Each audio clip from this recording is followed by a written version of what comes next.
Boa tarde, meus amigos, seguidores aqui no Instagram, seguidores da TV Pitaguari, a TV Web de Maracanaú. Álvaro César Guiar já está aqui com a gente.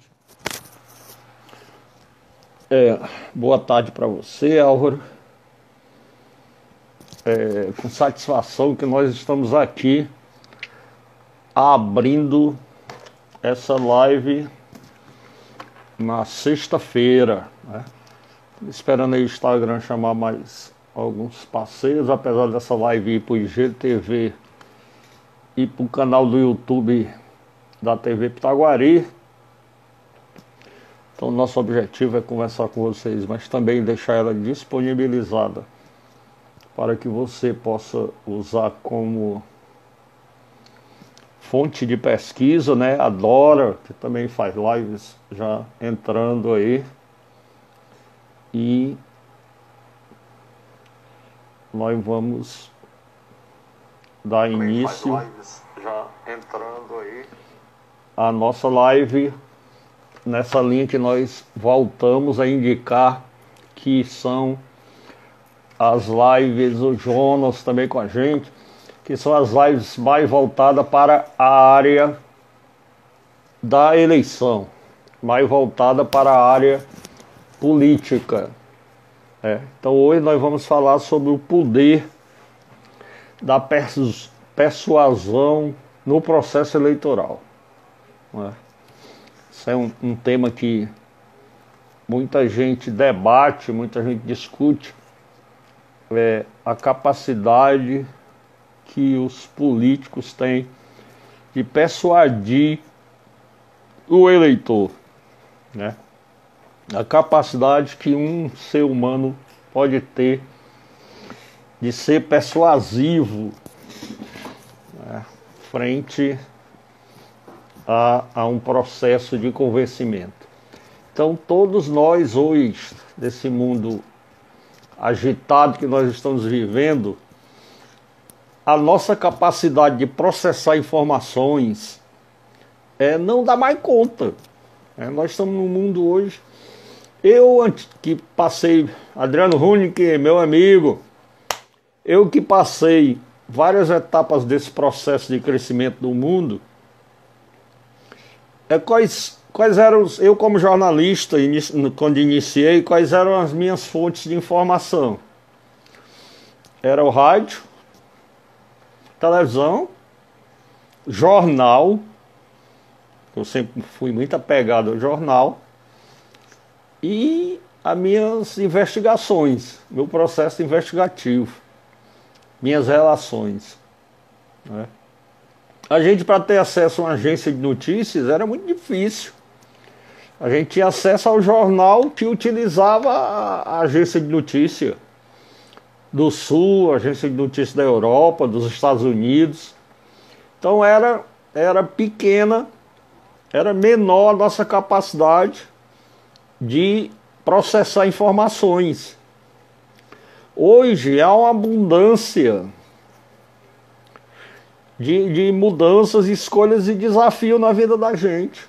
Hoje há uma abundância de fontes de processos informativos. Nós temos as redes sociais, onde nós somos bombardeados desde o sempre, porque não tem a hora de acordar. Se você passar a noite acordado, vai estar a noite toda lá, entrando informações que você tem que selecionar, qualificar, ver as fontes, para poder dar credibilidade. Então hoje são muito grandes as informações, o processo de informação hoje é enorme. Isso, Dora, era um canal analógico que a gente tinha, né, para processar, para coletar informações. Então você tinha uma facilidade maior de transitar nesse processo, de checar se a informação merecia a famosa credibilidade da redação. A editoria podia ver Então, hoje é muito rápido, como a Dora está aqui participando.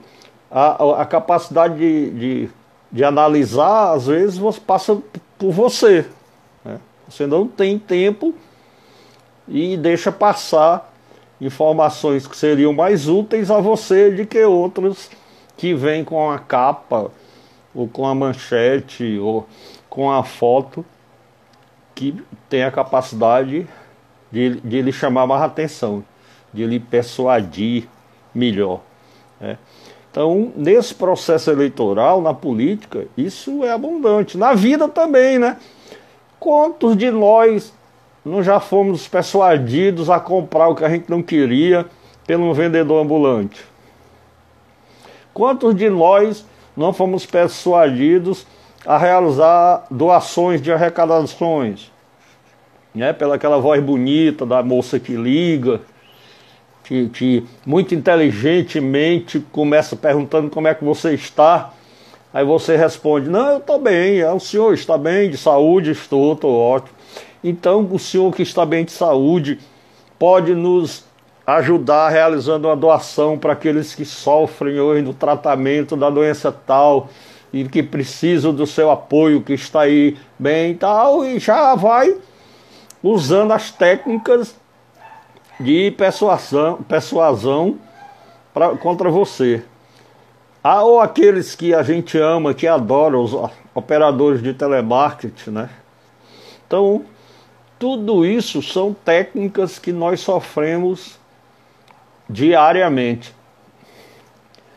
Eu tenho um amigo brincalhão que ele diz que se ele fosse persuadido pela publicidade, ele já tinha morrido de tomar Coca-Cola. Porque onde ele chega é a placa: tome Coca-Cola, tome Coca-Cola, tome Coca-Cola, tome Coca-Cola. Ele diz: rapaz, eu já tinha morrido, entupido de tanto tomar Coca-Cola. Então, nessa questão da persuasão, como o Jonas está falando aqui, se utiliza muito o lado emocional da pessoa, né? Nessa questão do arrecadador de doações, do vendedor ambulante, das famosas datas comemorativas, Dia dos Namorados, Dia das Mães, que você se sente obrigado, quando eu namorava e era garotão, quantas vezes eu me virava, escrevia, fazia prova para os outros, vendia trabalho no colégio, desenhava para ter dinheiro para poder comprar o presente na época do Dia dos Namorados, né? E como no Dia das Mães, no Dia dos Pais, então datas comemorativas que lhe emocionam muito. Então são todos esses fatores. E na política é fundamental você ter uma capacidade maior, né, de reagir a isso. Porque o que é que leva uma pessoa a dizer sim a outra? O que é que lhe leva a dizer sim a uma pessoa? Eu estou usando essa blusa hoje, não é por causa do São João, não, é de propósito. Que é um amigo meu, outro dia, fez a maior hora do mundo porque eu estava usando essa blusa. Se eu tentasse convencer você hoje a usar essa blusa, você usaria? Será que eu teria o poder de persuasão tão grande assim de fazer você usar essa blusa? Eu confesso que eu comprei, eu namorei um bom tempo com ela no shopping, até que um dia eu tive coragem para entrar lá na loja e comprar. Essa blusa, ela representa uma obra de arte, né? O Grito. Uma obra de arte, uma pintura, e é toda estampada nela. Ela talvez seja mais para se usar no nicho, né, de artes, ou sei lá. Mas eu gostei. E vários amigos meus diziam: rapaz, tu é louco, eu não tenho coragem de usar uma blusa dessa não. Tu tá doido, ou blusa espalhafatosa, e outros nomes. Então, será se eu teria a capacidade de persuadir algum de vocês que estão aí assistindo minha live para usar essa blusa? Essa né, são questões que a gente tem que levantar. Então, o que é que leva uma pessoa a dizer sim a outra? O que é que leva uma pessoa a sair da sua casa, as pessoas mais antigas se arrumarem, irem para uma fila, ficarem nessa fila, chegarem na urna, colocar o seu número lá? O que é que leva essa pessoa a fazer isso? Então, dentro da persuasão, nós vamos ter várias lives discutindo essa questão. Porque existe 6 fatores primordiais que fazem você tomar uma decisão, que fazem você ser influenciado, que fazem você dizer sim a uma pessoa. A reciprocidade é um deles. Nós vamos estudar cada um deles nas nossas lives. O compromisso e coerência, a aprovação social, a afeição, a autoridade e a escassez. Então são esses fatores aqui que nós vamos estudar, que nós vamos debater, nós vamos conversar com vocês, mostrando a influência, as armas da influência, as armas da persuasão que isso pode levar, né? Então, você precisa entender que a sua decisão muitas vezes não é porque eu quis, não. Eu vou fazer porque eu quero. Sou eu que decido as minhas questões, as minhas decisões. Eu tomo as minhas decisões por mim. Quantas vezes a gente foi influenciado por amigos, foi influenciado pelo o fator, quantas decisões a gente tomou que depois a gente se arrependeu, né? Que a gente senta assim, de onde é que eu estava com a cabeça quando eu fiz aquilo? O que é que eu estava pensando, meu Deus? Então, são esses fatores que levam a com que você tome as suas decisões. Que você seja persuadido a agir de uma determinada forma. A primeira que nós vamos ver é a reciprocidade. Quem nunca ouviu aí o ditado é dando que se recebe, né? Então a reciprocidade é muito forte. Você fica propenso a retribuir um favor muito forte. Você fica propenso a retribuir uma ação que foi realizada em prol de você ou de alguém da sua família. Tem pessoas que se sentem obrigados a pagarem aquele favor, sabe? E isso é uma coisa muito forte em todas as culturas, sabe? Tem um ditado americano que diz: pague todas as dívidas como se Deus tivesse escrito a conta. Ele é do Ralph Waldo. Então a reciprocidade leva a isso, a você se ver obrigado a pagar, como se aquilo fosse uma conta escrita por Deus, aquele favor que você recebeu. E a gente tem fatores históricos interessantes dessa questão da reciprocidade. A Etiópia, um país africano, ela teve uma crise muito grande, ditaduras, mudanças de governo, e foi assolada pela fome e por doenças. E o país estava passando uma dificuldade imensa. No período, houve um terremoto no México. O que é que aconteceu? Os profissionais da Etiópia e uma boa parte da população que podia fez recolhimento de recursos, de dinheiro e mandou para o México. O país estava passando uma crise de fome, de miséria, de doença, e deu ajuda ao México porque tinha havido um terremoto no México. O jornalista ficou muito invocado com aquela notícia, e foi pesquisar. E o que é que ele descobriu? Que a Etiópia tinha feito aquilo porque eles eram muito gratos ao México, porque em 1935 eles tinham sido invadidos pela Itália e o México tinha mandado ajuda à Etiópia para combater a invasão da Itália. E essa dívida ficou no emocional e no inconsciente do povo etíope. E eles fizeram, mesmo sofrendo, precisando, se sentiam compelidos, se sentiam obrigados a prestar solidariedade ao México pelo terremoto. Então, isso é uma forma de reciprocidade. Você fica com aquele compromisso.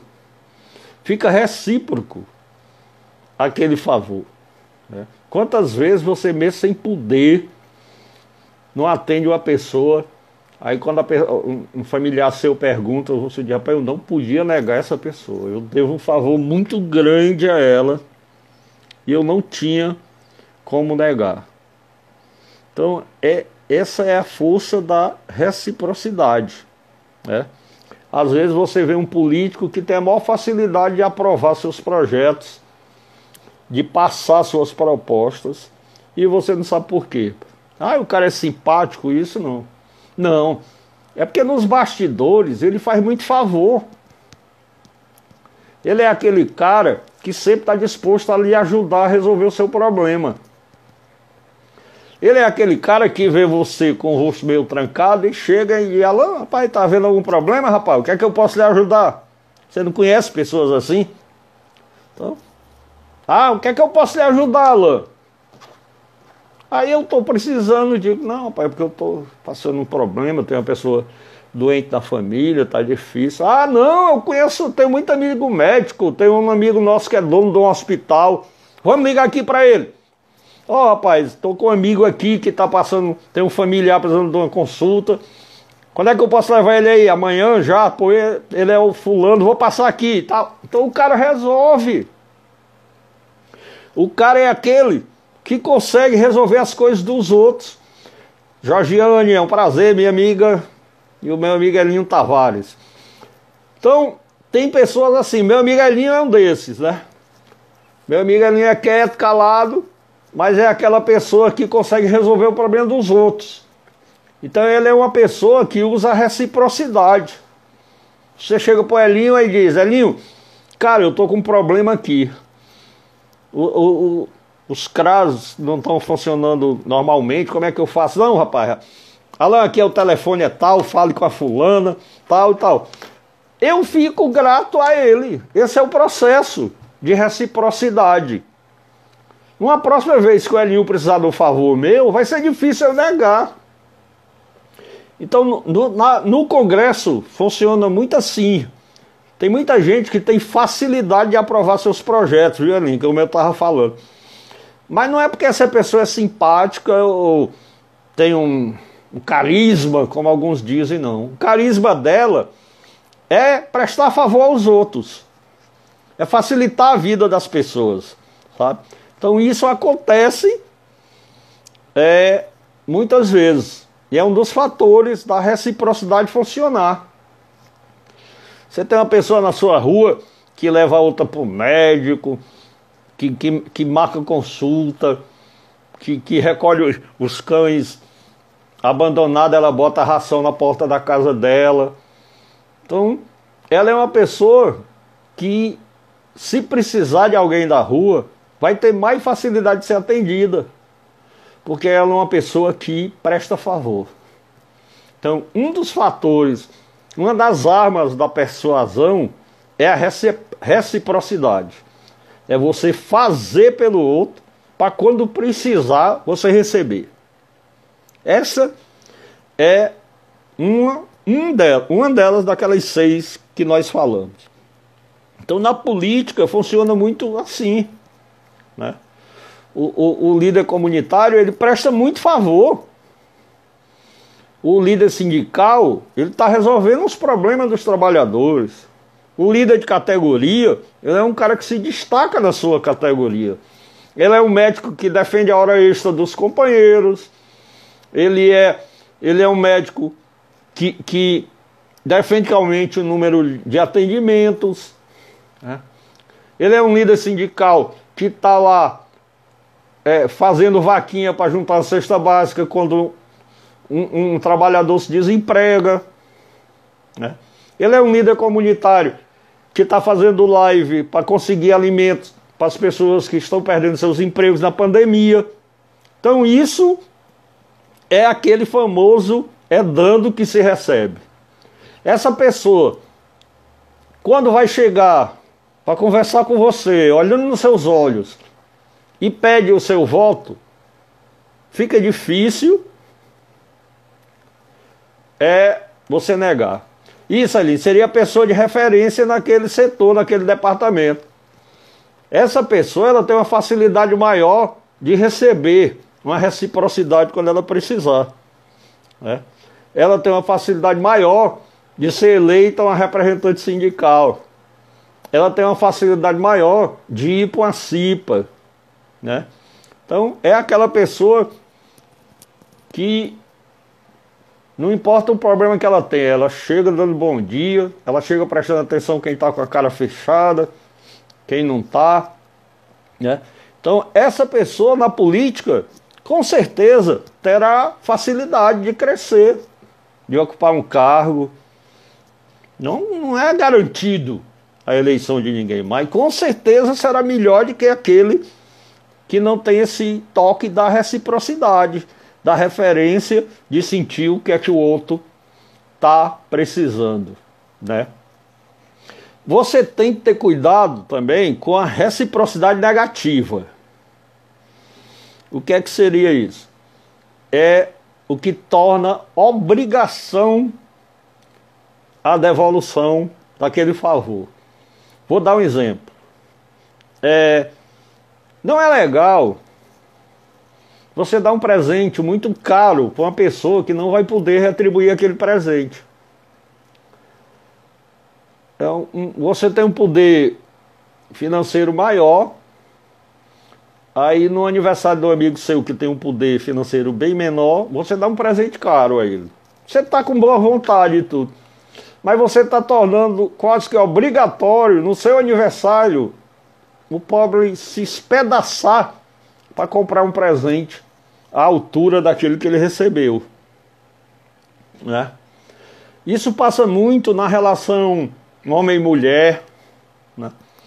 Existe algum homem que acha que se estiver num bar e ele estiver pagando a bebida para as mulheres, elas estão na situação de obrigadas a saírem com eles, irem para onde eles quiserem, fazerem o que eles desejarem, porque eles estão pagando, porque eles estão eles querem a reciprocidade daquela ação, né?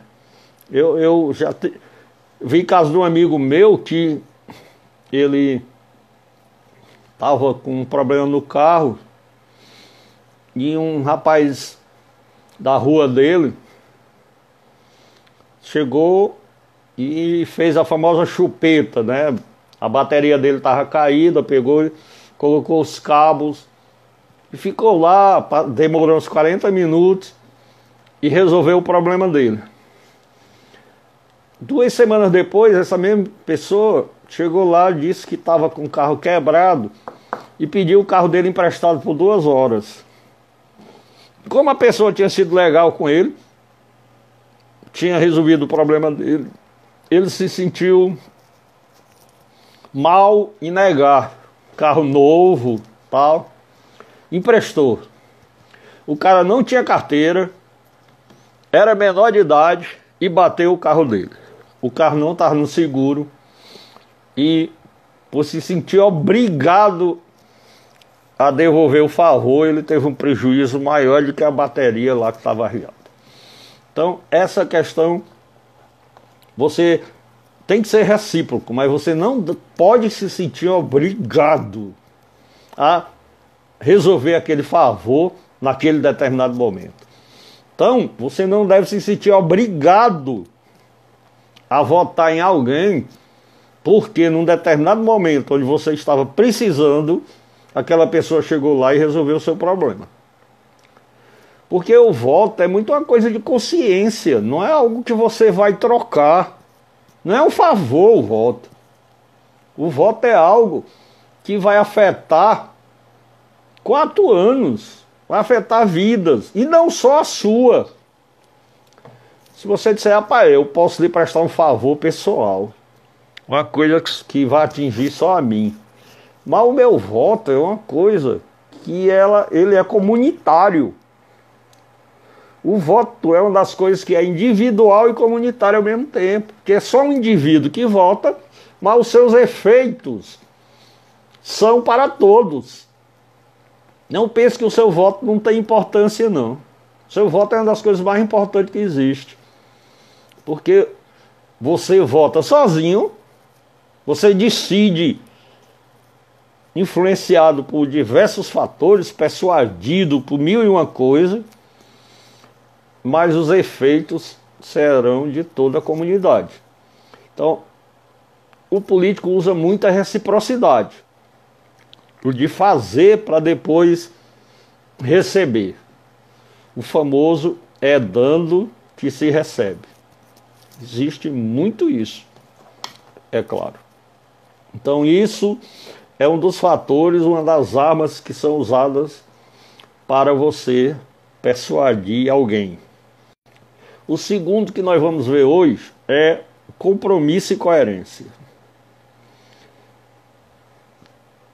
Compromisso é uma coisa muito importante, né? As pessoas mais antigas dizem, olha, a minha palavra é lei.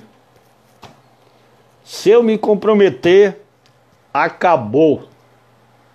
Comigo, compromisso é no fio da navalha. Certo? Compromisso é assinar, amarrar e ali não se desfaz mais. Então, essa é outra questão da persuasão. O compromisso, né? E olhe que é mais fácil você resistir a um compromisso no princípio do que no final. Né? Você resistir inicialmente àquele compromisso, se você não resistir imediato, você vai chegar ao ponto que você vai ficar amarrado. Porque sabe por quê? Porque você vai se ver, certo? Que você tem que agir e parecer coerente com as suas palavras, com as suas ações e com as suas atitudes. Né? Você vai dizer, rapaz, como é que eu vou quebrar esse compromisso? Como é que vai ficar a minha palavra? Como é que vai ficar a minha ação? Né? Como é que vai ficar a minha atitude perante se eu quebrar esse compromisso? Então, muitas vezes, já deve ter acontecido com você, você mantém um compromisso apenas para parecer coerente com aquelas palavras, aquelas ações e aquelas atitudes que você tomou naquele momento. Mesmo que você entenda que você errou em assumir aquele compromisso. Puxa vida, cara, que burrada que eu fiz. Que coisa estúpida que eu fiz ficando noivo daquela menina. Depois eu descobri 1001 coisa. Eu descobri coisas que eu não posso nem falar aqui. Mas se eu terminar o noivado, como é que vai ficar a minha imagem? Como é que vai ficar a minha palavra? Como é que vai ficar ser julgado minha atitude? Eu já me comprometi. Então são essas coisas que o compromisso faz com você. Você tenta ser coerente com aquele compromisso. Mesmo que você não ache mais nenhuma coerência nele. certo? Essa é uma das questões. É você se comprometeu a apoiar um determinado candidato. Não, o cara é legal, rapaz, vem conversar comigo, tomou café aqui, nós fomos pro jogo de futebol, o cara é amigo, é parceiro, tá doido. Aí quando você vai conversar com o cara não defende nada que você defende. O cara não tá nem aí pra política séria, não. Ah, eu vou ser vereador porque eu vou ganhar muito dinheiro, vou ter força, vou fazer o prefeito empregar meus amigos, minha família, sabe? Vou ter cargo para distribuir, vou viajar. Aí você fica, poxa vida, o que é que eu fiz, meu amigo, assumindo um compromisso com esse cara? Onde eu vou embarcar? Esse cara só vai ter um mandato. Como é que eu faço? Aí você fica, diz, se eu romper com ele, vão dizer que eu recebi dinheiro dele, que eu sou traíra, que eu tô engano os outros, e minhas atitudes e minhas ações como vão ficar? Então, você deve resistir no início. Você deve resistir a um compromisso no início. Analisar melhor. Um abraço aí, meu amigo Joãozinho do Jatobá. Dê uma olhada na sua live, viu? Muito boa. Parabéns. Então, é importante que você veja seus compromissos. Não caia de boca, como diz no popular, não. É? O cara é legal, chegou lá batendo papo, num carrão que ainda tá pagando as prestações, falando que ia resolver as coisas do bairro, aí depois que você se compromete com ele, aí você nota nas conversas que os interesses dele são outros, que é só fazer numeração, ganhar algum dinheiro na campanha, que não tem nenhum compromisso. E aí você fica como? Então por isso que eu comecei dizendo que é mais fácil resistir no princípio do que no final a um compromisso. A história da noiva também. Ok, Joãozinho, tamo junto. A história da noiva também, porque a menina é bonitinha, é legal, seus amigos dizem, puxa vida, rapaz, tu é um cara de sorte, ganha uma menina dessa, você não conhece direito, fica noivo logo. Depois, quando você vai conhecer, você diz, rapaz, não consigo viver nem um mês com essa mulher. Mas você já assumiu o compromisso, empolgado. Então, na política é do mesmo jeito, amigo. Não assuma compromisso empolgado. Analise o passado, analise a vida pessoal do candidato, analise as relações que ele possui, analise a sua forma de lidar com a família. Porque é difícil uma pessoa que lida mal com a família lidar bem com os outros. É difícil. Se você não tem nem condições de lidar bem com a sua família, é brigado com ela, não dá atenção aos pais. Eu sei lá, eu vejo muito. Eu sou muito família, eu sou um homem que eu já tive. É até engraçado que eu estou no meu terceiro casamento, eu dizer isso. Mas é porque você vai aprendendo com o tempo. Talvez quando eu era mais novo, eu cometi alguns erros das minhas relações com a família. Mas de alguns anos para cá, a família é o primordial. Eu acho que eu aprendi que a sua relação com a sua família define a sua relação com o mundo. Isso é muito importante. A importância que você dá a seus pais, seus irmãos, seus filhos, seus tios, a sua família, o tempo que você dedica a eles é muito importante. Então, é muito interessante essa questão. Você seria capaz de manter um compromisso inicial, mesmo reconhecendo que está errado? Você, sabendo o que sabe agora, assumiria esse compromisso? São algumas perguntas que você tem que fazer. Você assumiu, Você assumiu o compromisso, amiga Leda. Você assumiu um compromisso. E depois obteve informações que você não tinha antes. E você se analisa. Puxa vida, e agora? Se eu soubesse disso naquela época, eu assumiria esse compromisso? Não. O que é que eu vou fazer? Aí vem aquela questão da coerência. Puxa, mas eu já assumi o compromisso.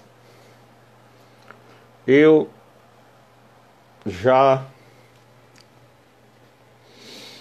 tenho que manter minha palavra, né? As pessoas têm mania de dizer isso. Tenho que manter minha palavra, mesmo errada, mas eu tenho que manter minha palavra e manter meu compromisso. Isso vai fazer você cometer o segundo erro. O primeiro você já cometeu, foi de assumir um compromisso sem analisar todos os fatores antes. Empolgado, puf. Ah, não, vamos aqui na rua, nós vamos votar no senhor. Vamos montar nosso grupo, vamos falar com os vizinhos, vamos. Aí uma semana depois, tu descobre que aquele senhor foi dirigente de um órgão tal e lá foi exonerado porque não tratou bem os recursos públicos. Aquele senhor tem uns BO de entrada na delegacia por problemas de violência contra a mulher. Aquele senhor tem uns processos na justiça por pensão alimentícia que ele não honra. Aí como é que tu fica? Puxa vida, e agora? Como é que eu vou levar esse homem para os meus vizinhos? Mas puxa vida, todo mundo sabe, eu já fiz uma reunião, já assumi. E meu nome. Quer dizer, o cara tá todo errado, mas tu tá preocupado em alguém dizer que tu tá errado. Né? Não, mesmo com o compromisso que você assumiu, inicial, mas você não tinha aquelas informações. Você cometeu um erro.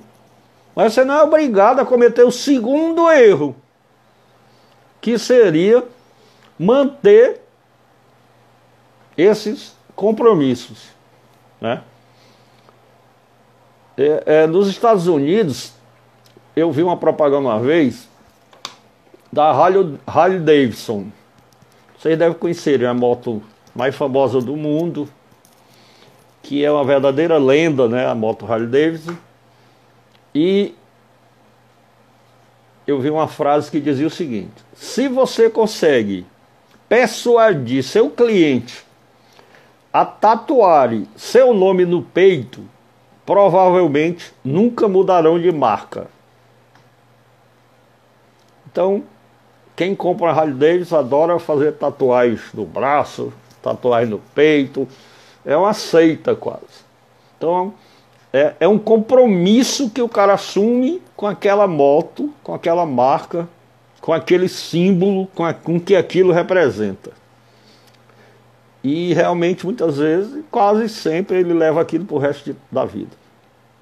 Mas a moto merece. Eu, quando era jovem, sonhava em ter uma Harley Davidson, botar a mochila nas costas e ir para a Rota 66 nos Estados Unidos. Nunca saí do estado de Ceará. Saí para viajar, né? Mas eu digo, mas para morar, enterrei meu umbigo em Maracanãú e só andava de moto na José de Alencar e na Padre José Honório do Vale. Mas essa é a questão do compromisso e da coerência. Você tem que ter cuidado de assumir, principalmente nas campanhas políticas, os seus compromissos. Lembre-se que é mais fácil resistir a um compromisso errado no princípio. Depois que você assume, é mais complicado até dentro de você. Por quê? Por causa da coerência. Por causa da necessidade que o ser humano tem de agir conforme o que ele se comprometeu. de manter as atitudes e as ações de acordo com aquilo que ele se comprometeu, mesmo intrinsecamente admitindo que está errado, né? Então, duas coisas que nós conversamos hoje, a questão da reciprocidade e a questão da compromisso e coerência, que é um item só dentro da questão política. É preciso que você tenha cuidado. É claro que um lugar onde todos pensam igual, ninguém pensa muito. Eu sempre digo isso. Não adianta você vir para mim dizendo, ah, rapaz, aqui nós temos unanimidade. Então é porque não houve pensamento. Já dizia um grande filósofo brasileiro, Milor Fernandes, que toda unanimidade é burra. Eu não seria tão radical, mas eu diria que toda unanimidade faltou pensamento, né? Faltou se pensar mais, né? Porque é difícil você ter uma unanimidade geral. Então, quando você for armar seus compromissos políticos, pense muito. Se na mesa tiver 10 pessoas, 9 estiverem pensando de um jeito, só você de outro, só você está pensando. Coloque isso na cabeça. Não acho que só você está errado, não. Pense que só você está analisando e pensando. Os outros 9 estão indo, Maria vai com as outras. Sempre tenha isso. Às vezes as pessoas ficam, puxa vida, lá na mesa só eu pensava diferente. Não, não. Só você estava pensando naquele momento. Os outros não estavam. Estavam pura e simplesmente acompanhando, né? Então, para a campanha política, para você não ser persuadido a tomar uma decisão errada e ter um voto errado, converse aqui com a gente. Vamos bater esse papo. Amanhã nós vamos ver a questão da aprovação social e da afeição. E segunda-feira nós vamos ver autoridade e escassez. E você vai ficar por dentro de todas as armas que são usadas para lhe persuadir a tomar uma decisão que muitas vezes não é a decisão que você quer. Muito obrigado, amigos, e até amanhã às 16 horas, novamente, com a persuasão na política.